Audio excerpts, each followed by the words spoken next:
የለም። ወይኔ አምላኬ፣ ቆየት ሄዱ ነው? ምናልባት ጓደኞቹ ጋር ሄደው ይሆን እንዴ? የምን ጓደኛ? ኧረ እሱ ምንም ጓደኛ የለውም። ቆይ እስኪ ስልኳን ከፍታ ከሆነ ለእሱ አልደውልላት።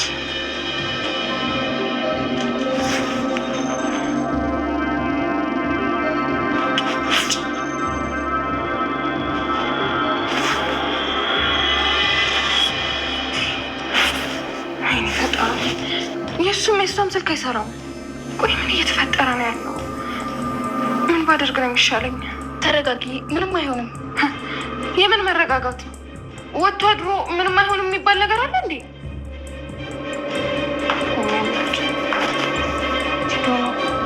እና እሺ ምን ይቻላል? አላውቅም። እኔ መሄድ አለብኝ። አንቺ ግን ወዴትም እንዳትሄጂ እሺ? የት ሄዳለሁ ብለሽ ነው?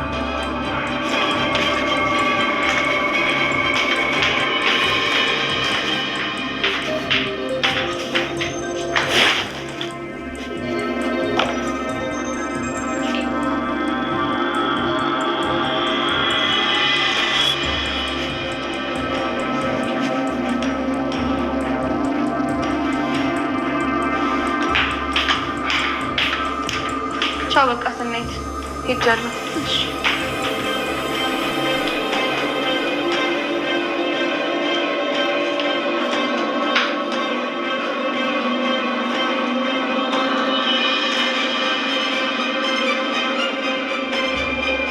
ሄሎ ሱራ፣ እንዴት ነህ?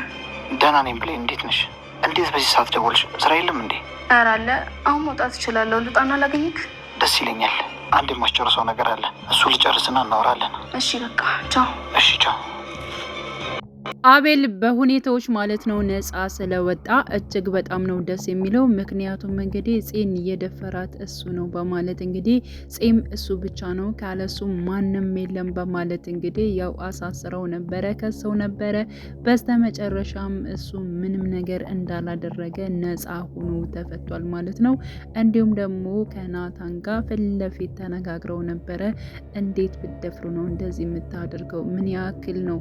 በፊትም ነገር ያለው በፊቴ መቆም ራሱ እጅጉን በጣም ታፍራለ እያልኩኝ ነግሬህ ነበረ። አየህ አይደለ ይህን ነገር እኔ እንዳላደረኩት ነፃ መሆኔን አንተ ራሱ አቀሃል በማለት እንግዲህ እህትህ የትም ስትልከሰከስ ያደረገችውን እንዴት በእኔ ታሳብባለ በማለት እንግዲህ ያለውን ነገር ማለት ነው ለናታን ተናግሯል። እንዲሁም ደግሞ አቤል ማለት ነው በጣም ብዙ ነገሮች ነበረ ናታንን የተናገረው። በነገራችን ላይ ያው አቤል ራሱ እጅግ በጣም ነው የሚያሳዝነው ማለት ነው። በብዙ ነገሮችን ፄን ማለት ነው ከብዙ ነገር እንዳወጣት እንደሚንከባከባት አብሯት እንደሚሆን እንዲሁም ደግሞ በጣም እንደሚወዳት ሁላችንም የምናውቀው ጉዳይ ነው። ግን ደግሞ እንደዛ አይነት ጥቃት ማለት ነው አላደረሰባትም። ግን እሱ ነው የቀረበኝ ወይንም ደግሞ እሱ ነው ከወደኩበት አንስቶ እዚያ ቤት እንዳድር ያደረገኝ። ስለዚህ በዚያ ምክንያት ነው የተፈጠረው እርግዝና በእርግጠኝነት እኔ ሳላቅ እሱ አድርጎት ነው በማለት እንግዲህ እሷ ማለት ነው የራሷን ሀሳብ ነው የተናገረችው። ግን ደግሞ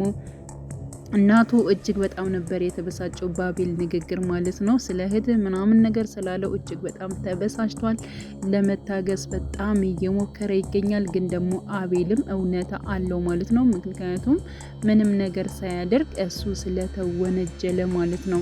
እና አሁን ላይ ናታን ማን ሊያደርገው ይችላል እያለ እንግዲህ እየተጠራጠረ ይገኛል ማለት ነው። በነገራችን ላይ ቃል ከፄ ጋር ያለውን ቅርበት በምንም አይነት ነገር አልወደደውም ማለት ነው ናታን።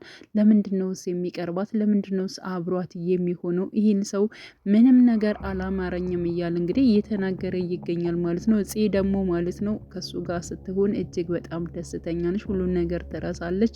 ሆኖም አሁን ላይ ፄ በራሷ ላይ የሆነ ነገር እንዳታደርግ በማለት እንግዲህ ሁላቸውም እየተንከባከባት ወይንም ደግሞ እየተረዷት ይገኛሉ። እንዲሁም ደግሞ ናታንን ቃልን ማለት ነው ያው ፊት ለፊት ጠይቆታል። ምክንያቱም አንተና ፄ ግንኙነታችሁ እስከምን ድረስ ነው? ምንድነውስ በማላችሁ ያለው በማለት እንግዲህ ያው ራሱ ናታን ቃልን ጠይቆት ነበረ። ምን ለማለት ፈልገ ነው በማለት እንግዲህ ቃልም ንግግሩን ቀጥሏል።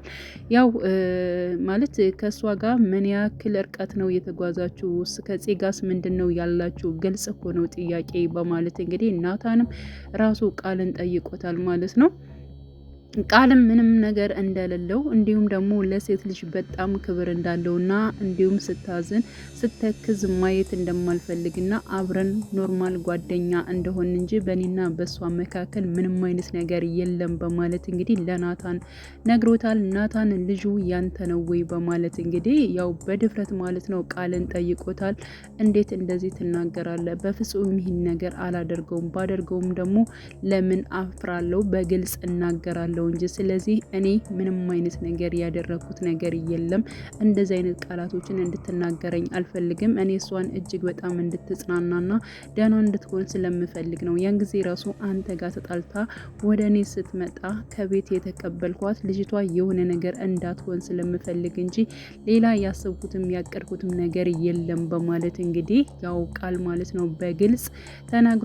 ሲቀጥል ደግሞ ያው ይብን ራሱ ኤፎ ማለት ነው ቃልን በተደጋጋሚ ናታን ቃልን ሲወነጅለው ስሰማ ማለት ነው ይህ ነገር ስህተት ሊሆን ይችላል፣ እባክን ግን ደግሞ እሱ ከበፊትም ጀምሮ እኔም በጣም ሲከታተለው ነበር። ከፄ ጋር ደግሞ ምን አይነት ግንኙነት እንዳላቸው ባላቅም ግን ደግሞ የሆነ ነገር ሊያደርግም ይችላል። ግን ነገሮችን ቀስ ብለን በሂደት ማጣራት ነው ያለብኝ። እባክን ናታን ብዙ ነገሮችን የሆነ ውስጥ አትግባ በማለት እንግዲህ ያው ኤፎም አስጠንቅቀዋለች ማለት ነው። እሱማ እያንዳንዱ ነገር በሌላም በሰዎችም እያሰልልኩት ነው በእርግጠኝነት ከዚህኛ ቤተሰብ ምን እንደሚፈልግና ምን እንደሚሆን ማየት እፈልጋለሁ በማለት እንግዲህ ቤቱ ድረስ ማለት ነው ከቃል ቤት ማለት ነው ሰራተኛ በማስገባት እንግዲህ እያንዳንዱ ቃል የሚያደርጋቸው ነገሮች ከእህቱ ላይ በቃ የሚወጣበት የሚገባበት ከማን ጋር እንደሚያወራ ምን እንደሚሰራ ምን እንደሚያደርግ እያንዳንዱ ማለት ነው ያው ከቃል ቤት የገባችው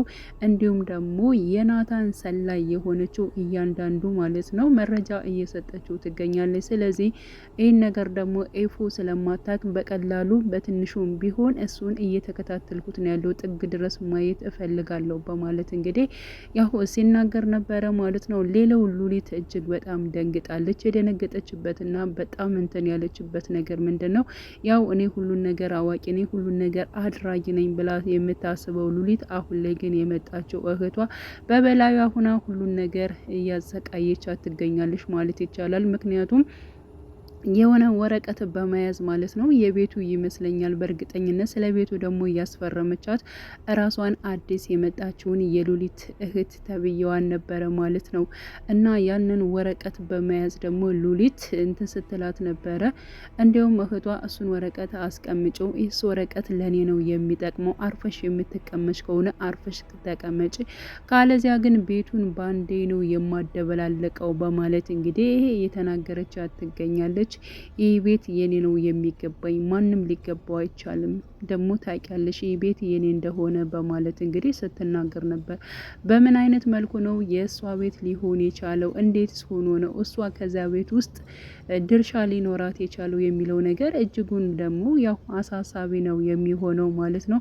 በነገራችን ላይ ቃል ይህን ነገር እንግዲህ ቃልንም ማለት ነው ጠይቆ ናታን ቃልን ጠይቆ ከፄ ጋር እንዳልደረሰባት እሱ እንዳልሆነ ካረጋገጠ በኋላ አሁን ላይም ቤት ውስጥ ቁጭ በማለት ሁላቸውም ግራ በገባቸው ሰዓት ማለት ነው ፄም እንግዲህ አቤል አይደለም ስትባል ማን ሊሆን ይችላል? ይህ ውሸታም እሱ ነው ወይንም ደግሞ ተሳስቶ ነው፣ እርግጠኛ ነኝ ተሳስቶ ነው በማለት እንግዲህ ከይፉ ጋር እያለቀሰች እንዲሁም ደግሞ ይፉ እያጽናናቻት ትገኛለች ማለት ነው። ስለዚህ ምርመራው ስህተት ነው፣ እንደገና መካሄድ አለበት፣ በእርግጠኝነት እሱ ነው፣ ከሱ ውጭ ማንንም አላቅም በማለት እንግዲህ ሁላቸውም ግራ ገብቷቸው ሳሎን ቁጭ ብለው ባሉበት ሰዓት እሺ ደውይለት ለማንኛውም በማለት እንግዲህ ያው ልደውልለት ነበረ።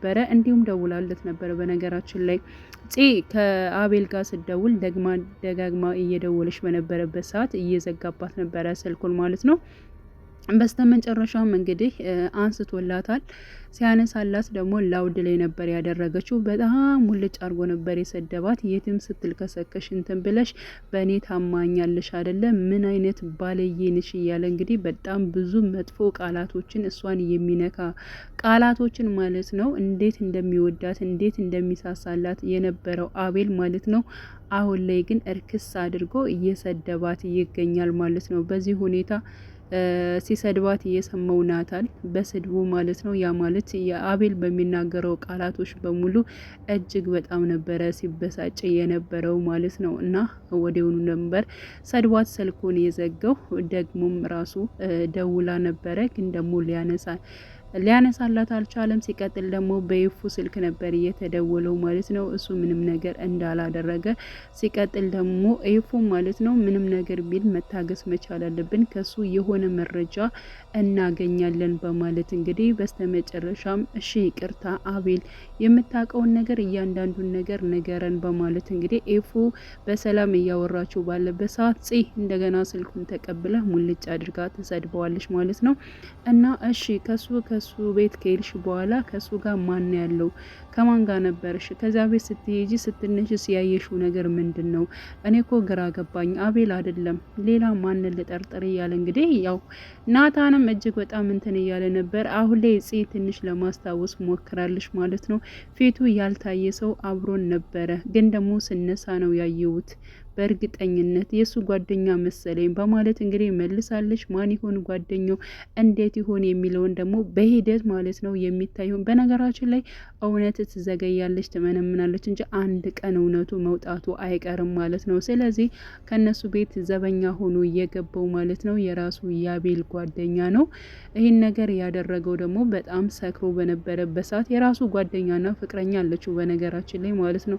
እሷን መስላይ ነው እንደዚያ ያደረኩት ድርጊቱን የፈጸምሁት በማለት እንግዲህ ከቃል ቤት ገብታ ያለችው ሰላይ የሆነችው የናታን ሰላይ ማለት ነው ቃልን የምትከታተለው እንግዲህ ለዘበኛው በጣም የቅርብ ዘመድ ነች ማለት ነው። እና እንዳለ ሚስጥሩን ወይም ደግሞ ከናታን እህት ጋር አብሮ እንዳደረ አድርጎ ግልጽ አድርጎ የነገራት ለናታን ሰላይ ለሆነችው ማለት ነው። እና ጓደኛው ትመስለኛለች የቅርብ ጓደኛው ነች እና እንዳለ ነግሯት ነበረ እና ሁኔታዎችን እንዴት መወጣት እንዳለበት እንዴት ማድረግ እንዳለባት እኔ ፍቅረኛ ይመስላኝ ነበር፣ በጣም ሰክሬ ነበረ እና ይህን ድርጊት ያደረኩት ደግሞ እኔ ነኝ። እንዴት አድርጌ ነገሮችን እንደምፈተው በፍጹም አላቅም።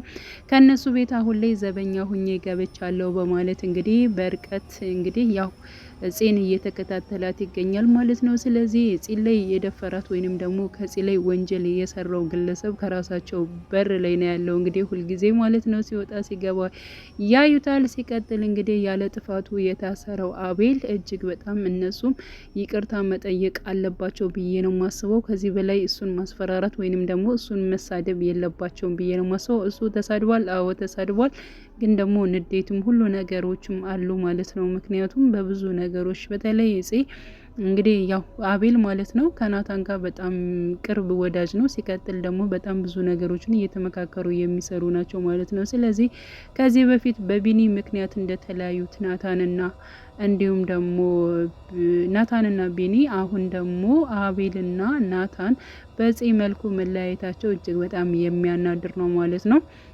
እና አሁን ላይ እንግዲህ በእርግጠኝነት ማለት ነው ያ ግለሰብ ማን ነው የሚለውን ነገር እየቆየች ራሷ የምታስታውስ ይሆናል። ሲቀጥል የአቤል ጓደኛ መሆኑ ከታወቀ እንዲሁም ደግሞ አቤል ጓደኛ ከፍቅረኛው ጋር እንደተኛ ሲያቅ ማለት ነው ከጼ ጋር እንደተኛ ሲያቅ እጅግ በጣም እንግዲህ የሚፈጠረው ነገር ከባድ ነው የሚሆነው ብዬ ነው ማስበው ማለት ነው። እና ይብን ራሱ ዘበኛው በጣም በህልሙ ራሱ በጣም ብዙ ነገሮች እንትን እያሉ ነበር። በህልሙ ሳይሆን በሀሳቡ እየሳለ ነበር። ቢያገኘኝ እንደዚህ ብል ምን ሊፈጠር ይችላል የሚለውን ነገር ብዙ ነገሮችን እየሳለ ይገኛል ማለት ነው። እንግዲህ ቀጣይ ፓርት ማለት ነው ምን ሊሆን ይችላል የሚለውን እንግዲህ የሀረግ ተከታታይ ድራማ አብረን የምናየው ይሆናል ማለት ነው። ውድ ቻናሌ ተከታታዮች ቤተሰቦቼ በያላችሁበት ሰላማቸው ይብዛልኝ።